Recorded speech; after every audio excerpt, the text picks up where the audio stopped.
Drama के starting में हमें जियाओ और उसके हस्बैंड हुओ का डाइवोर्स दिखाया जाता है। वो कहता है तुम्हें पता है तुम बेबी बॉर्न नहीं कर सकती और मेरी माँ मुझे ज़बरदस्ती तुमसे शादी तोड़ने पर मजबूर कर रही है।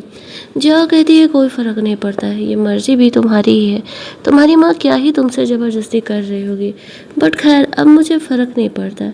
ये कह के वो वहाँ से चली जाती है। उसके जाती है हुओ अपनी मॉम को कॉल करता है और कहता है मॉम मेरा डाइवोर्स हो गया। उसकी माँ कहती है चलो अच्छा हुआ तुमने उस लड़की को छोड़ दिया। यह तुम्हारी गर्लफ्रेंड जिंग का बेबी बम्प भी अब शो करने लगा, जिससे हमें पता चलता है हुओ ने जियाओ को धोखा दिया था। वहीं दूसरी तरफ इस बात से अनजान जियाओ अब वो शहर ही छोड़ देती है। डाइवोर्स के बाद वो दूसरे शहर चली जाती है जहाँ पर कि वो अब ज़िंदगी नई सिरे से शुरू करने वाली थी। उसने एक घर रेंट पर लिया हुआ था। तभी वहाँ पर उसके घर के बाहर उसे एक छोटा बच्चा मिलता है जिस पे नोट लिखा हुआ था कि ये बच्चा किसी को नहीं चाहिए, अगर वो चाहे तो इसे अडॉप्ट कर सकती है। जियाओ को बच्चे की लालसा तो हमेशा ही थी और वो यहाँ पर इस बेबी को अडॉप्ट करने का डिसाइड करती है। ज़िंदगी बहुत ही नॉर्मल चल रहे थे। वो बेबी धीरे धीरे बड़ा हो रहा था। जिया उस छोटे बच्चे को अपने बच्चे की तरह पाल रही थी।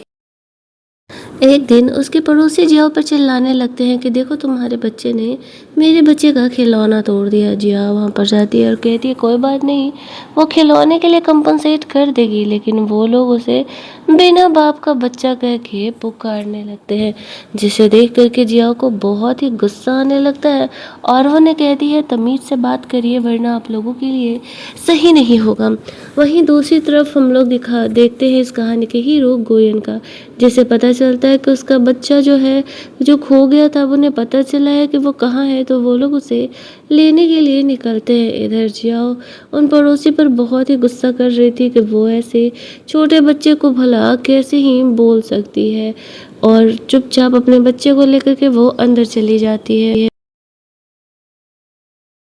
तभी वहाँ पर गोयन पहुँच जाता है। अब इन लोगों को लगने लगता है ज़रूर ही जियाओ ने किसे ऑफेंड कर दिया, इसी वजह से इतना अमीर इंसान आया हुआ है जियाओ को परेशान करने।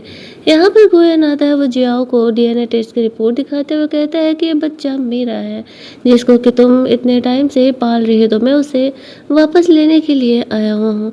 लेकिन वो बेबी जियाओ को छोड़ करके जाने के लिए तैयार ही नहीं हो रहा था। हालांकि जियाओ जानती थी ये उसका बच्चा नहीं है और गोयन अगर उसका सच में बायोलॉजिकल फादर है तो उस बच्चे को उसे अपने पास रखने का कोई हक नहीं है।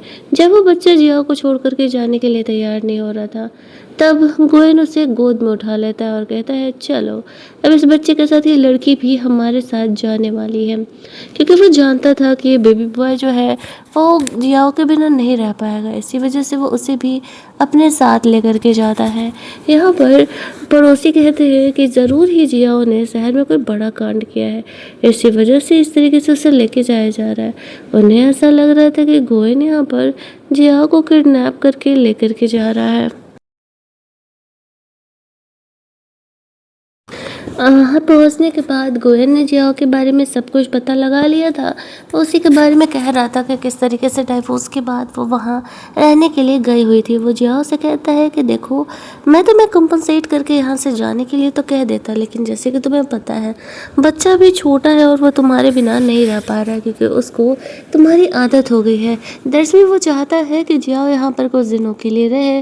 वो बेबी जब यहाँ की चीज़ों से फेमिलराइज हो जाएगा, नॉर्मलाइज हो जाएगा, तो जियाओ चाहे तो जा सकती है। जियाओ यहाँ पर उसकी बात मानने के लिए तैयार हो जाती है। रात में वो अपने कमरे में थी, तभी वो बच्चे की रोने की आवाज़ सुनती है। दौड़ करके जा करके देखती है तो पता चलता है कि उस बच्चे को फीवर है। वैसे तो नैनी रखी गई थी, लेकिन वो लोग उस बच्चे को संभाल नहीं पा रहे थे। आवाज़ सुन करके गोयन भी यहाँ पर आता है। जियाओ उस पर गुस्सा करते हुए कहती है कि बच्चे के कपड़े भीगे हुए हैं तो उसे कपड़े लेके आओ। सारे देख के चौंक जाते हैं कि जियाओ के चिल्लाने पर भी गोयन बिल्कुल नॉर्मल था।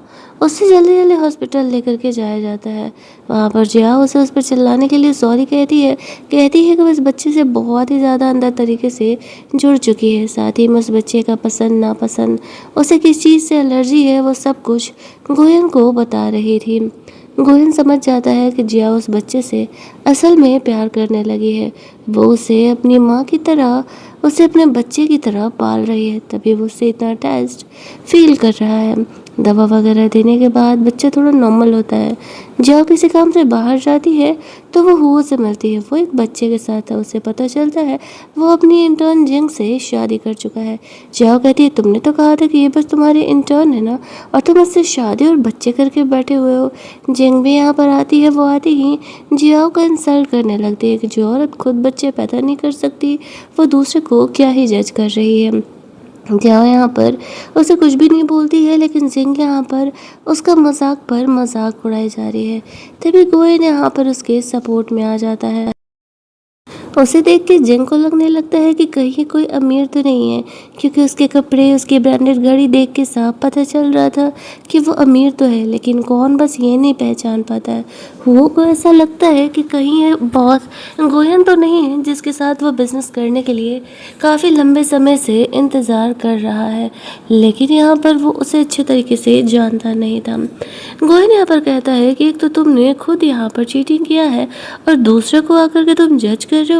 तुम्हारा जो डाइवोर्स के बाद का शादी करने का ड्रामा है ना, साफ पता चल रहा है कि जब हु और जियाओ को डाइवोर्स हुआ था तब तुम 6 मंथ प्रेग्नेंट थी, क्योंकि ये बच्चा तुम्हारी शादी के 3 महीने बाद ही पैदा हो चुका है।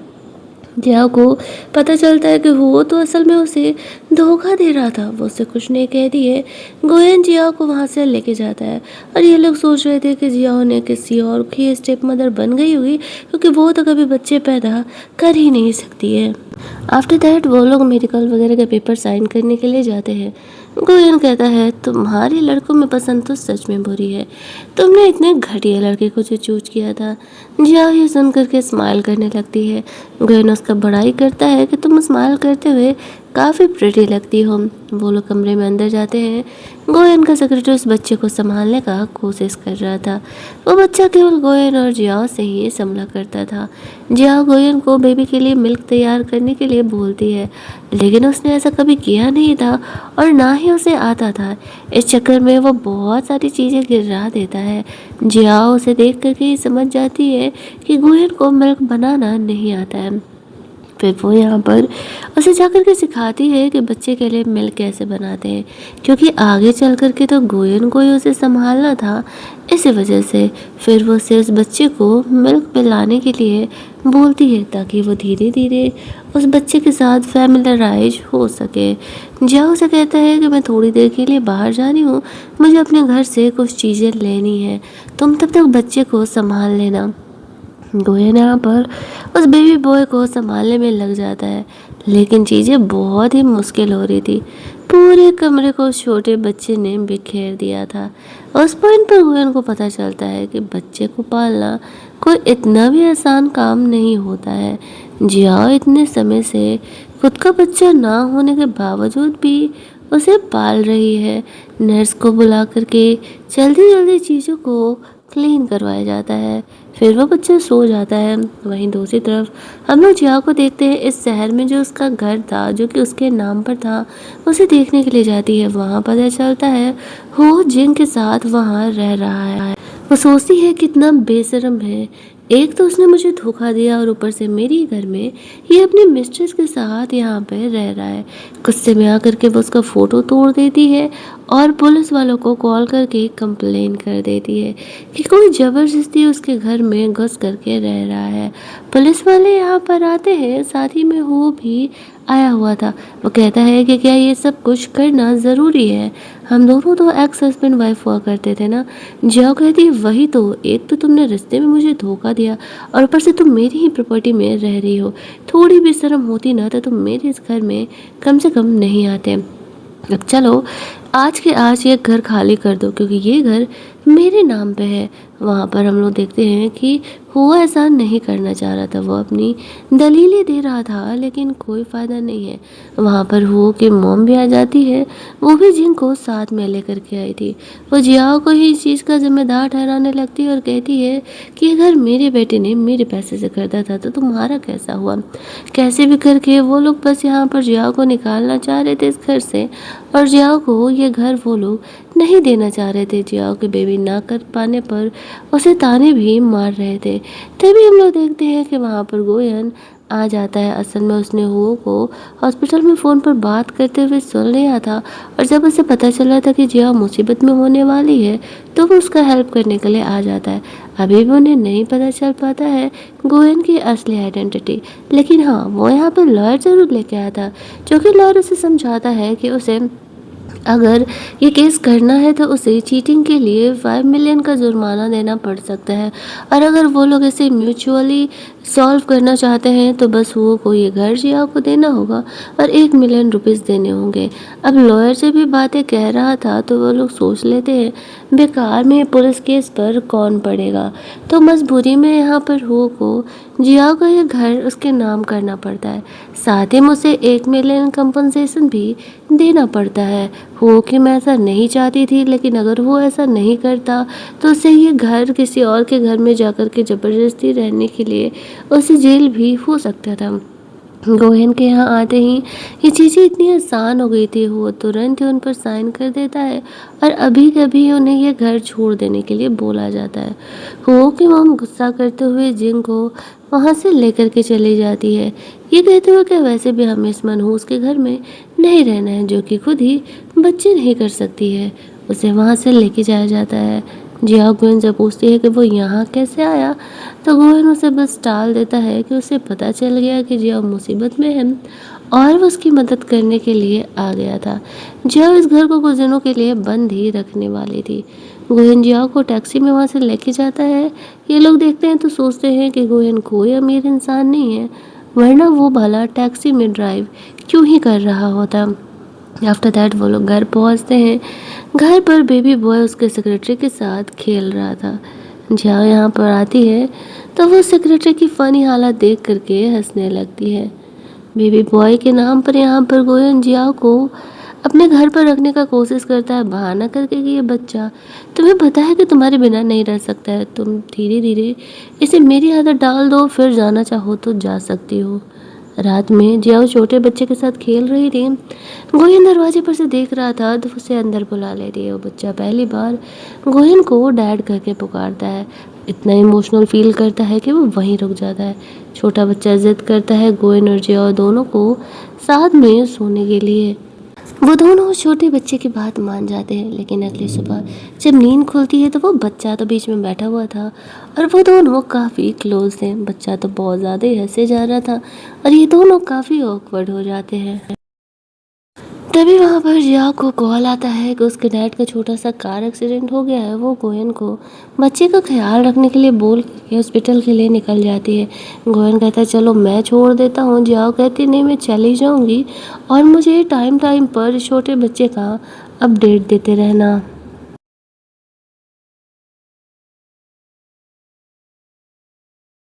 अगले सीन में जिया अपने मॉम डैड के साथ हॉस्पिटल में होती है। उसके डैड के पैर में शायद फ्रैक्चर हो गया था। वहीं दूसरी तरफ गोयन बच्चे को अपने ऑफिस लेकर के जाता है। ऑफिस वाले सारे ही देख करके चौंक जाते हैं, गोयन किसके बच्चे को ऑफिस लेकर के आया है। वहाँ पर वो बेबी का पूरा ख्याल रख रहा था और बीच बीच में जिया को कॉल करके अपडेट भी दे रहा था। जिया को किसी से बात करते हुए देख करके उसके पेरेंट को लगने लगता है कि डाइवोर्स के बाद कहीं जिया ने हमारे पर नया बॉयफ्रेंड तो नहीं बना लिया। वो उनके लिए बहुत ज़्यादा ही खुश थे। इधर गोयन बच्चे को अपने मीटिंग रूम में भी लेकर के जाता है, क्योंकि वो गोयन को छोड़ने का नाम ही नहीं ले रहा था। तभी वो बहुत रोए जा रहा था। गोयन को समझ नहीं आता है कि इतना क्यों रो रहा है, तो वो जिया को कॉल करता है। जिया उसे कहती है कि शायद उसके डायपर बदलने का वक्त हो गया है, इसी वजह से वो इतना रो रहा है। गोयन ने पहले ऐसा कभी नहीं किया था, बट स्टिल उसके पास कोई ऑप्शन नहीं था। वो यहाँ पर जैसे जैसे जिया बता रही थी वैसे वैसे वो डायपर चेंज कर रहा था। कंपनी के और भी जो सारे लोग थे वो यहाँ पर बहुत ही महंगे महंगे डायपर लेकर के आते हैं, ताकि यहाँ पर गोयन अपने बच्चे को पहना सके। हालांकि यहाँ पर चीज़ें उसके लिए बहुत ही टफ थी, स्टिल उसने बहुत ही सही तरीके से काम किया था। उसके पेरेंट यहाँ पर देखते हैं कि जिया किसी से वीडियो कॉल पर बात कर रही है, बट वो लोग उससे कुछ भी नहीं पूछते हैं। उसकी माँ यहाँ पर जिया को कहती है कि तुम्हें चेल्लो तो याद ही होगी ना, कॉलेज टाइम में तुम्हारी फ्रेंड हुआ करती थी, वो मुझे भी कुछ दिन पहले मिली थी, उसे तुम्हारे डाइवोर्स के बारे में पता चला तो वो तुम्हें ब्लाइंड डेट सजेस्ट कर रही थी। फ्लैशबैक में जिया याद करती है जिस लड़के को चेल्लो पसंद करती है उसने जिया को प्रपोज किया था, लेकिन जिया ने उसे रिजेक्ट कर दिया था। जस्ट बिकॉज चेल्लो से पसंद करती है फिर भी चेल्लो अच्छी दोस्त बनने की एक्टिंग करते हुए जिया से बदला लेने के लिए उसे नशे की दवा दी थी और उसे एक होटल के कमरे में भेज दिया था। लेकिन जो इसके साथ उसके साथ इंटीमेट हुआ था वो कोई और नहीं गोयन ही था, और इस बारे में चेल्लो को कोई आइडिया नहीं था। ना ही जियाओ को पता था कि वो किसके साथ रात बिता के आई है। वो अपनी माँ से कहती है चेल्लो से दूर रहने के लिए, वो अच्छी लड़की नहीं है। उसकी माँ समझाती है कि तुम अब दूसरी शादी के बारे में सोच लो, उम्र निकला जा रहा है, एक डाइवोर्स तो हुआ है, तुम्हें दूसरा पार्टनर पाने का पूरा हक है। वहीं दूसरी तरफ गोयन अब बच्चे की चीज़ों को पैक करके जिया से मिलने के लिए लेकर के जाता है, ये बहाना कह के कि वो बच्चा जियाओ के बिना नहीं रह पा रहा। इधर जियाओ काफ़ी खोई खोई सी थी, उसका ध्यान हमेशा ही फ़ोन पे रह रहा था। बच्चे का कोई अपडेट नहीं आया, गोइंग का कोई मैसेज नहीं आया। ये चीज़ उसके मॉम डैड अच्छे तरीके से नोटिस कर रहे थे। तभी जियाओ को कॉल आता है तो वो जल्दी से कमरे में फ़ोन लेके चली जाती है बात करने के लिए। उसे गोयन ने कॉल किया था और वो उसे कहता है कि वो बच्चा जियाओ के बिना नहीं रह पा रहा है, तो वो उस बच्चे को लेकर के आ रहा है जियाओ से मिलने के लिए। जियाओ उसे मना नहीं कर पाती है। वहीं दूसरी तरफ हम लोग देखते हैं कि वो गोयन को रिसीव करने के लिए गई थी, तभी वहाँ पर वो चेल्लो से मिलती है। चेल्लो से बात करने का कोशिश करती है, लेकिन जियाओ उसे इग्नोर करने का कोशिश कर रही थी। वो उसका इंसल्ट करने लगती है, मुझे पता चला कि तुम कभी प्रेग्नेंट नहीं हो सकती हो। तभी गोयन यहाँ पर आ जाता है, वो असल में चेल्लो का कज़न ब्रदर था। अब उसे उसके साथ देख कर के चेल्लो भी चौंक जाती है, क्योंकि उसे तो पता था ना कि जियाओ के साथ इंटीमेट होने वाला इंसान कोई और नहीं गोयन है। गोयन ने चेल्लो को बहुत ही डांट लगाया था, लेकिन उसे भी नहीं पता था कि वो किस लड़की के साथ इंटीमेट हुआ है। चेल्लो ने तो सिर्फ गुस्से में गोयन को दूसरी लड़की के साथ सेट कर दिया था, जस्ट बिकॉज जो कज़न ब्रदर होने के नाते उसने उसकी गलती पर उससे डांट लगाया था। घर जाने पर गोयन उसे कहता है कि चेल्लो अच्छी लड़की नहीं है, तुम उससे थोड़ी दूरी बना करके रहना। भले ही वो उसकी कज़न सिस्टर है, लेकिन वो उसकी असलियत को अच्छे तरीके से जानता है। गोयन अब धीरे धीरे बेबी का मिल्क बनाना भी सीख गया था और उसे मिल्क पिलाना भी सीख गया था। ये चीज़ जियाओ देख करके सोचती है कि शायद अब उसके जाने का यहाँ से वक्त आ रहा है, लेकिन वो गोयन को इस बारे में नहीं बताती है कि वो छोड़ कर के जाने का प्लान कर रही है। वो अपने लिए जॉब वगैरह भी ढूंढ रही थी, क्योंकि शहर में सर्वाइव करने के लिए उसे पैसे लगेंगे और उसे जॉब वगैरह तो चाहिए ही। गोहिन और बच्चे को छोड़ ही रही थी, तभी उसकी मॉम इधर आने लगती है। वो जल्दी जल्दी गोहिन को वहाँ से भेज देती है ताकि उसकी माँ ना देख सके। अगले दिन जियाओ यहाँ पर गोयल और उस बच्चे को लेकर के बाहर प्ले रूम में खेलने के लिए जाते हैं। ये तीनों को देख करके लग रहा था कि ये लोग एक हैप्पी फैमिली है। तीनों साथ में इतने ज़्यादा खुश थे। सीन शिफ्ट होता है, अगले सीन में हमें दिखाया जाता है गोयन के घर में फैमिली गैदरिंग चल रही थी। वहाँ पर चेल्लो भी आई हुई थी और उसके डैड चेल्लो को कह रहे थे बिजनेस के बारे में गोयन से जा कर के बात करने का। गोयन उस बच्चे को लेकर के आता है। ग्रैंड मदर देख करके बहुत ही खुश थी। शादी में यहाँ पर वो कह रही थी कि अपनी मतलब अगर कोई गर्लफ्रेंड वगैरह है तो लेकर के आने के लिए। चेल्लो यहाँ पर काबिल बनने के लिए बोल देती है कि हाँ हाँ वो गोयन की गर्लफ्रेंड को जानती है, वो कॉलेज टाइम में उसकी फ्रेंड ही हुआ करती थी। वो अपनी अच्छाई बनाने के लिए यहाँ पर दिखा रही थी। फिर वो गोयन से बात करने के लिए जाती है। बातों बातों में उसे बताती है कि उस रात वो जिस लड़की के साथ इंटीमेट हुआ था असल में वो कोई और नहीं जियाओ ही है, उसे पता नहीं था और वो गलती से उसके साथ प्रैंक कर रही थी। जियाओ कभी माँ नहीं बन सकती है, बेहतर होगा कि गोयन उससे दूर रहे। गोयन को जब ये बात पता चलता है कि उस रात वाली लड़की कोई और नहीं जियाओ ही है, तो वो इस बात को लेके बहुत ही ज़्यादा खुश हो जाता है और बिना किसी को बताए बच्चे को लेकर के एक प्यारा सा गिफ्ट खरीद करके जियाओ से मिलने के लिए चले जाता है। वो जियाओ को कॉल करके नीचे बुलाता है। जियाओ से मिलने के लिए जाती है तो वो कहता है कि देखो ग्रैंड मदर ने तुम्हारे लिए गिफ्ट भेजा है। जियाओ लेने से मना कर देती है, कहते हुए कि ये बहुत ही महंगा है, लेकिन गोयन कहता है कि ग्रैंड मदर ने बहुत ही प्यार से दिया है तो तुम इन्हें रख लो। तो फिर जियाओ उस गिफ्ट को एक्सेप्ट कर लेती है। तभी वहाँ पर जियाओ की मॉम आ जाती है और कहती है, तुम जियाओ के फ्रेंड हो ना, चलो अब आए हो तो यहाँ पर लंच करते हुए जाना। अब गोयन यही तो चाहता था और जियाओ नहीं चाहती थी कि उसकी फैमिली का इंट्रोडक्शन यहाँ पर गोयन से हो, क्योंकि उसकी फैमिली को नहीं पता था कि जियाओ ने उस छोटे बच्चे को अडॉप्ट किया था। वो लोग घर के अंदर जाते हैं साथ में खाना वाना खाने के लिए। उसके पेरेंट तो यहाँ पर बहुत ही खुश थे कि थैंकफुली जियाओ के लाइफ में कोई तो है यहाँ पर। लेकिन जियाओ यहाँ पर गोयन को अपनी फैमिली से ज़्यादा इंटरफेयर नहीं कराना चाहती थी। उसकी मॉम समझा रही थी कि भले ही गोयन का बेबी है, लेकिन अगर वो तुम्हारे साथ अच्छे से बिहेव करता है तो तुम्हें उसके बारे में सोचना चाहिए। जियाओ कहती, मॉम ऐसा कुछ भी नहीं है, हम दोनों सिर्फ दोस्त हैं और इससे ज़्यादा कुछ भी नहीं। आफ्टर दैट वो लोग साथ में खाना वाना खाने के लिए जाते हैं, जहाँ पर कि जियाओ की फैमिली उस बच्चे के बारे में गोयन से पूछ रही थी। तो गोयन बस उसे इतना ही बताता है कि इस बच्चे की माँ अब इस दुनिया में नहीं है और गोयन ही इस बच्चे को पालने का डिसाइड कर रहा है। उसकी फैमिली को लगता है कि बेचारा ये बच्चा अपनी माँ के बिना कैसे रह पा रहा होगा। खाना वाना खाने के बाद गोयन जियाओ के घर को देख रहा था। वो उससे पूछता है कि क्या तुम्हारे घर पर तुम्हारे और भी कोई बॉयफ्रेंड्स आए हुए हैं। जियाओ कहती है कि नहीं, मेरा एक्स हस्बैंड सिर्फ एक बार इस घर पर आया हुआ था। तो फिर गोयन इसके बारे में उसे कुछ भी नहीं कहता है। वो चाह कर के भी जियाओ को नहीं बता पाता है वो होटल वाली बात। आफ्टर दैट वो दोनों वहाँ से घर निकलते हैं। जियाओ छोटे बच्चे के साथ वक्त बिता रही थी और गोयन भी यहाँ पर मोस्ट ऑफ द टाइम अब घर पर ही रह रहा था, या तो फिर ऑफिस भी वो बच्चे को लेकर के जाया करता था। अगले दिन जिया इस शहर में अपनी एक इकलौती फ्रेंड से मिलने के लिए जाती है।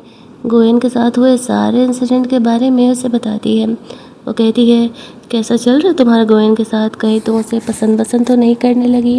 इस बात पर वो कहती है, नहीं ऐसा बिल्कुल भी कुछ भी नहीं है, हम दोनों सिर्फ एम्प्लॉय की तरह हैं और उससे ज़्यादा कुछ भी नहीं। बात करके भी वो लोग लौटे ही थे कि देखते हैं कि गोयन यहाँ पर जिया को रिसीव करने के लिए आया हुआ है। गोयन की सिंसियरिटी देख करके जियाओ की फ्रेंड को तो समझ में आ ही रहा था कि हो ना हो गोयन जियाओ में इंटरेस्टेड होगा, तभी वो उसके लिए इतना कुछ कर रहा है। रास्ते में भी वो उसे मैसेज करके यही बोलती है। रात में जियाओ को लैपटॉप का ज़रूरत था तो गोयन यहाँ पर उसे बहाने से अपनी ही स्टडी में काम करने के लिए बोल देता है ताकि वो जियाओ के साथ थोड़ा वक्त बिता सके। वो जियाओ को कहता है वो उसकी कंपनी में क्यों नहीं काम कर लेती है, लेकिन जियाओ मना कर देती है और वो पहले खुद के दम पर दोबारा जॉब पाना चाह रही थी। वो एक मेकअप आर्टिस्ट थी, काफ़ी सारी कंपनीज में अप्लाई करती है। गोयन यहाँ पर उसे एप्लीकेशन करने में हेल्प भी करता है, लेकिन रियलिटी हिट हार्ड सही में।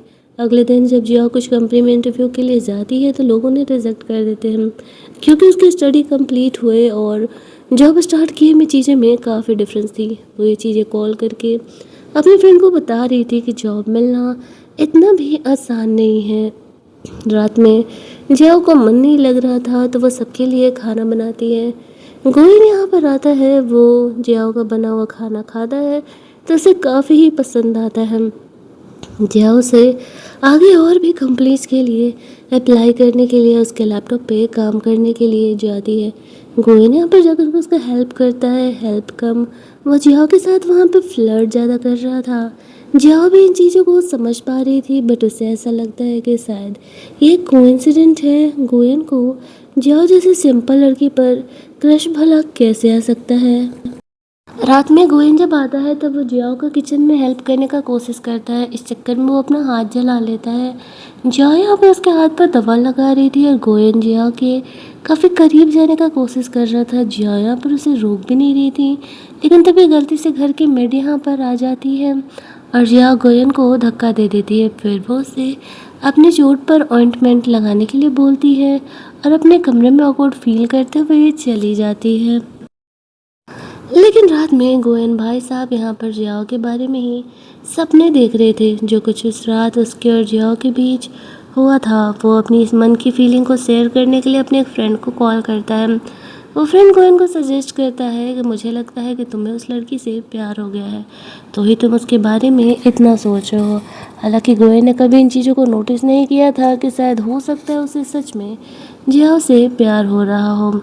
अगले ही शाम गोयन का फ्रेंड आ जाता है यहाँ पर जानबूझ करके उनसे मिलने के लिए। वो यहाँ पर चाह रहा था कि मैं भी तो देखूँ भाई गोयन कौन से लड़की को पसंद करने लगा है। इधर जियाओ जॉब अप्लाई के लिए जाती है। ये गोयन की कंपनी के ही पार्टनर थे। वो लोग जियाओ को देखते ही पहचान जाते हैं और उसे जॉब के लिए रख लेते हैं, क्योंकि वीडियो कॉल पर उस दिन गोयन बात कर रहा था तो इन लोगों ने देखा था कि जियाओ ही है वो लड़की जिससे कि वो लोग वीडियो कॉल पर बात कर रहे हैं। जियाओ ये गुड न्यूज़ गोयन को देती है और कहती है कि फाइनली उसे जॉब मिल गया है। तो कुछ टाइम यहाँ पर गोयन को संभालना पड़ेगा बच्चे को, बाकी नैनी और वो तो है ही। गोयन को कोई प्रॉब्लम नहीं था, वो लोग अपना टाइम डिवाइड करके मान जाते हैं। जिया यहाँ पर अपना मेकअप प्रैक्टिस करने के लिए गोयन के पास आती है। दोनों ही यहाँ पर काफ़ी क्लोज थे। गोयन खुद को नहीं रोक पाता है और वो जिया को किस कर लेता है। जिया को ऐसा लगता है कि वैसे भी वो दोनों तो सिर्फ फिजिकल हो रहे हैं, कोई प्यार मोहब्बत है नहीं, और फिजिकल नीड्स किसकी नहीं होती है। डाइवोर्स लेने के बाद तो उसने भी बहुत टाइम से रोमांस नहीं किया है, दैट्स वाई वो गोयन को नहीं रोकती है। बट उससे नहीं पता था कि गोयन यहाँ पर सच में जिया को पसंद करने लगा है, इसी वजह से वो इन चीज़ों को इनिशिएट कर रहा है। जब वो फ्रेशन अप होकर के आती है और गोयन से कहती है तुम गए नहीं, वो कहता है मैं कहाँ जाऊँगा, ये तो मेरा ही घर है। वो कहती है तुम्हें नहीं लगता कि तुम्हें अपने कमरे में जाना चाहिए, वैसे भी तुम्हारी ज़रूरत तो पूरा हो चुकी है। गोयन उससे कहता है लिटरली तुम्हें लगता है कि मैं तुम्हारे पास सिर्फ अपने नीड्स की वजह से आया था। जो कहती नहीं नहीं, नीड्स मेरी भी थे, तुमने ज़बरदस्ती नहीं किया है, ये हमारे कंसेंट से हुआ था। बट अब इस चीज़ को खींचने का कोई मतलब नहीं है, हम दोनों कोई बच्चे नहीं हैं, दोनों की ज़रूरतें थी, दोनों का इस्तेमाल के इस बात को ख़त्म करते हैं। गोयन जिया को कुछ नहीं बोलता है और वहाँ से चले जाता है। शायद वो थोड़ा सा सैड था क्योंकि वो तो प्यार जताने आया था और यहाँ पर ठगी साबित होते हुए घर से निकला है। लेकिन इसके बाद उन दोनों का रोमांस रुकता नहीं है और जिया भी बस इसे एक फिजिकल नीड ही समझ करके गोयन के साथ रोमांस कर रही थी, इस बात से अनजान कि गोयन उससे कितना ज़्यादा वाला प्यार करने लगा है। अगले कुछ दिन उनके ऐसे ही बीतते हैं। जिया यहाँ पर अपना मेकअप का प्रैक्टिस गोयन पर किया करती थी। गोयन उसे कभी भी अवॉइड नहीं करता था और उनके बीच एक कपल वाला रोमांस भी स्टार्ट हो चुका था। एक शाम गोयन का फ्रेंड फाइनली जिया से मिलने के लिए आ ही जाता है। वो गोयन से कहता है भाई बंदी तो काफ़ी क्यूट है, शायद तुझे सही ही उससे प्यार हो गया है, लेकिन अगर तू इस बात को नहीं मान रहा है तो फिर कोई नहीं, मैं जिया पर ट्राई करता हूँ। खाने के टेबल पर जब वो लोग बात करने के लिए जाते हैं तब गोयन का फ्रेंड जिया से उसके बारे में काफ़ी कुछ पूछ रहा था। उसका नंबर वंबर भी वो ले लेता है और यहाँ पर गोयन से बाद में कह रहा था भाई बंदी इतनी खूबसूरत है, देख मुझे ना उसे लगता है में प्यार हो गया है। गोयन से कहता है तू कपड़ों की तरह गर्लफ्रेंड बदलता है और तुझे जिया से प्यार हो गया। उसका फ्रेंड कहता है हाँ तो क्या हुआ, इंसान को कभी तो कभी लाइफ में स्टेबल होना ही है ना। दैट्स वाई मैं यहाँ पर सोच रहा हूँ कि जिया को परसू करूँ और अगर वो मेरी गर्लफ्रेंड बनने के लिए मान जाती है तो फिर तो मेरे मज़े ही मज़े हैं। उसके दोस्त के जाने के बाद गोयन तो क्लब के लिए निकल जाता है। वहीं दूसरी तरफ हम लोग देखते हैं जो जिया है उसे उसकी फ्रेंड कॉल करती है और वो भी उसे क्लब में बुलाती है, ये कहते हुए कि डाइवोर्स के बाद तुमने कोई मस्ती वस्ती नहीं की है, आ जाओ यहाँ पर थोड़ी मस्ती करते हैं। जिया यहाँ पर उससे मिलने के लिए चली जाती। उसी क्लब के एक कमरे में जिया अपनी दोस्त के साथ मस्ती कर रही थी। उसकी फ्रेंड ने यहाँ पर कुछ मेल मॉडल्स बुलाए थे और वहीं दूसरी तरफ गोयन भी यहाँ पर पार्टी कर रहा था। उसका सेक्रेटरी ये देख लेता है, वो तुरंत ही गोयन को बता देता है किस तरीके से जिया यहाँ पर फुल ऑन मस्ती कर रही है। ये सुनते ही गोयन सब कुछ छोड़ करके तुरंत ही जिया के कमरे में पहुँच जाता है और उसे वहाँ से लेकर के जाता है। जियाओ यहाँ पर काफ़ी ड्रंक थी। गोयन से कहता है तुम्हें मेरा प्यार नहीं दिखता। जियाओ कहती है हम दोनों एक दूसरे के लिए सही नहीं हैं, तुम मुझसे बहुत ही अमीर हो, हमारी दुनिया बिल्कुल अलग है। गोयन समझ जाता है कि जिया यहाँ पर खुद को लेकर के इनसिक्योर है, इसी वजह से वो उसकी फीलिंग जानने के बावजूद भी उसे हाँ नहीं कहने के लिए तैयार है। इसके बाद तो जिया मस्त घोड़े बेच करके सो रही होती है। गोयन यहाँ पर उसका ख्याल रखता है। अगली सुबह वो उसके लिए हैंगओवर की दवा लेकर के आया हुआ था। वो उसे कहता है, कल रात से तुम मुझसे मैं बोल रही थी, मैं उसका क्लैरिफिकेशन देना चाहता हूँ। देखो मैं जानता हूँ कि तुम भरोसा नहीं कर पाओगे इतनी जल्दी, अभी अभी तुमने धोखा खाया है, लेकिन मैं कहूँगा एक बार मुझे डेट करके देखो। सारे लड़के एक जैसे नहीं होते हैं। गोविंद की बातों को सुन करके जिया यहाँ पर कन्विंस हो जाती है और वह यहाँ पर गोविंद को उसके साथ रिलेशनशिप में आने के लिए हाँ कह देती है। आफ्टर दैट गोयन जियाओ को उसके ऑफिस छोड़ने के लिए जाता है, जहाँ पर कि एक बड़ी मेकअप आर्टिस्ट थी। वो जियाओ को अपनी असिस्टेंट बना करके काम करा रही थी। ये देख करके ऑफिस की दूसरी लड़की वो जियाओ से काफ़ी जेलस हो रही थी, क्योंकि वो उससे वहाँ पर पहले टाइम से काम कर रही है। स्टिल उस मेकअप आर्टिस्ट ने जियाओ को चूज किया।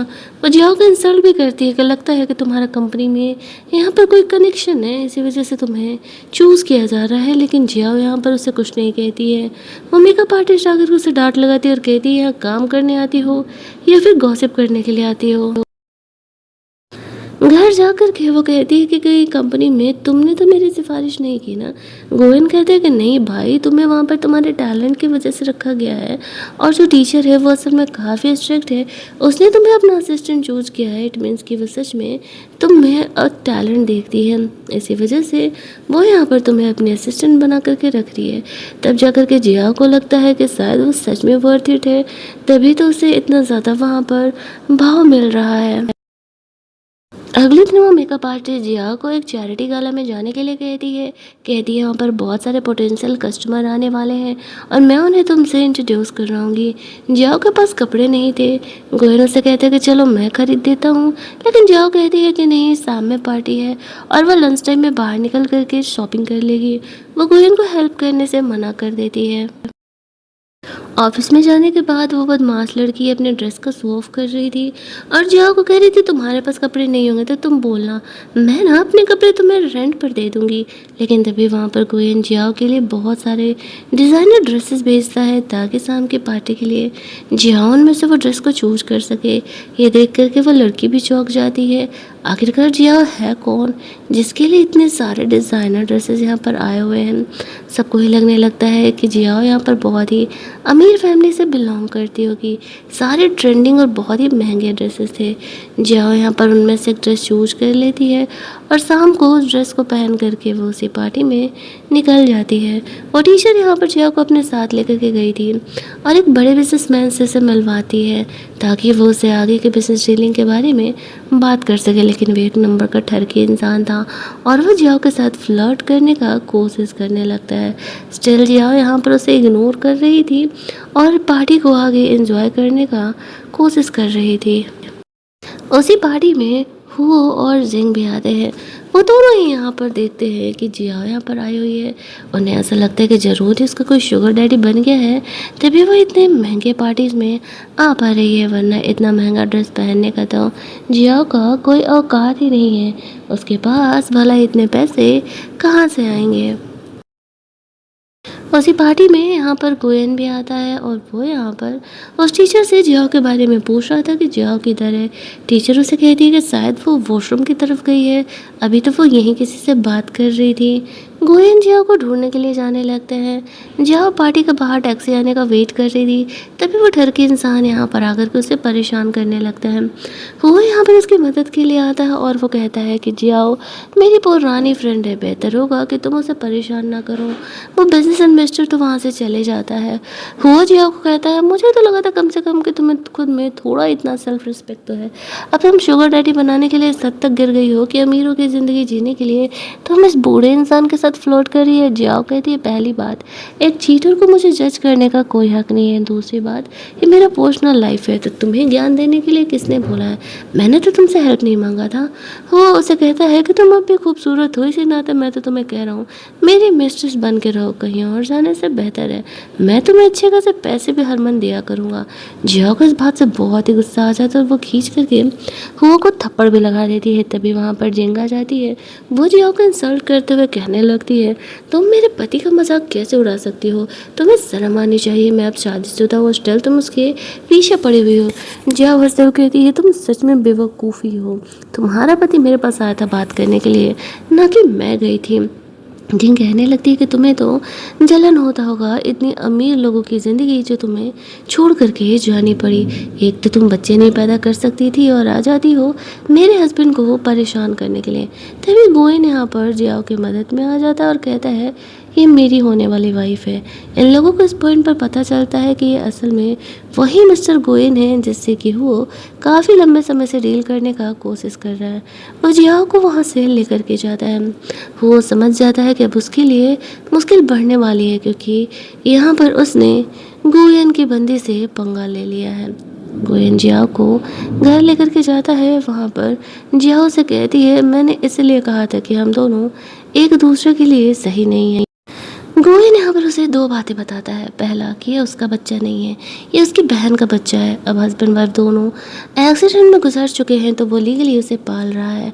जियाओ भी तो उसे अपने बच्चे की तरह मानती है ना, तो फिर क्या प्रॉब्लम है। जियाओ कहती है कि वो कभी खुद बेबी पैदा नहीं कर सकती। गोयन कहता है उससे बात से कोई फ़र्क नहीं पड़ता, हमारा बेबी तो है ना, हम उसे ही अपना बच्चा बना के रखेंगे। जियाओ कहती है नहीं, खुद के बच्चे की अलग बात होती है। गोयन उसे काफ़ी कन्विंस करता है कि इमोशंस मैटर करते हैं। अगर मैं तुमसे प्यार करता हूँ तो ये बातें मेरे लिए मैटर नहीं करती है। मैं हो नहीं हूँ कि अगर तुम बच्चे नहीं कर पाई तो मैं तुम्हें छोड़ दूँगा। जिया यहाँ पर इन बातों को समझती है, वह गोयन की फीलिंग को समझ पाती है और उसे ओके कह देती है। वहीं दूसरी तरफ गोयन ने गुस्से में हो कि डैड की कंपनी के लिए मुसीबतें खड़ी करना स्टार्ट कर दी थी। वो बहुत ही भड़क जाते हैं हो और जिन जब यहाँ पर आते हैं तब उसके डैड उसे बहुत ही डांट लगाते हैं। तुम्हारे चक्कर में देखो मुझे कितना लॉस हो रहा है। वो बताता है असल में जियाओ अब गोयन के साथ है और उसे पता नहीं था कि ये वही मिस्टर गोयन है। वो के डैड उस पर गुस्सा करते हुए कहते हैं अपनी वाइफ पर कि अगर तुमने पास्ट में जियाओ का फेक रिपोर्ट नहीं बनवाया होता कि वो माँ नहीं बन सकती है तो आज वो दोनों अलग नहीं होते। मुझे जियाओ से कोई प्रॉब्लम नहीं था। इस बात पर वो बहुत ही गुस्सा करने लगता है अपनी माँ से। उसकी माँ कहती है कि जियाओ गरीब फैमिली से बिलोंग करती थी, भला वो हमारे किसी ही काम आती, इसी वजह से मैंने फेक रिपोर्ट्स बनाए हुए थे। गुस्से में आकर के हुओ के डैड अपनी वाइफ से डाइवोर्स ले लेते और कहते हैं मेरे पास बच्चों की कमी नहीं है जो कि मेरी कंपनी को संभाल सकते हैं, लेकिन अब मैं ये कंपनी इस गधे हुओ को तो नहीं देने वाला हूँ जो ना तो बीवी संभाल पाया और ना ही मेरी कंपनी। इसने मेरी कंपनी में बहुत ज़्यादा ही लॉस करवा दिए हैं। और वो उन्हें छोड़ करके वहाँ से चले जाता है। वो कि मॉम को अब रिग्रेट होने लगता है जो कुछ भी उन्होंने किया था। वहीं दूसरी तरफ गोयन और जियाओ की लाइफ बहुत ही सही चल रही थी। उसकी ग्रैंडमदर यहाँ पर जियाओ से मिलने के लिए आती हैं। यहाँ पर आकर के जियाओ को पता चलता है कि वो नेकलेस असल में ग्रैंडमदर ने नहीं दिया था बल्कि गोयन ने दिया था। वो दोनों हैप्पी एवर आफ्टर रह रहे थे।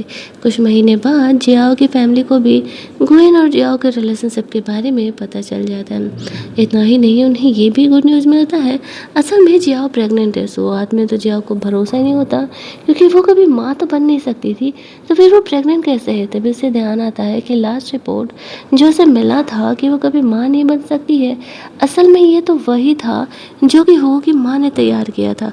तो वो समझ जाती है कि उसकी मॉम ने ये फेक रिपोर्ट्स बनवाए होंगे।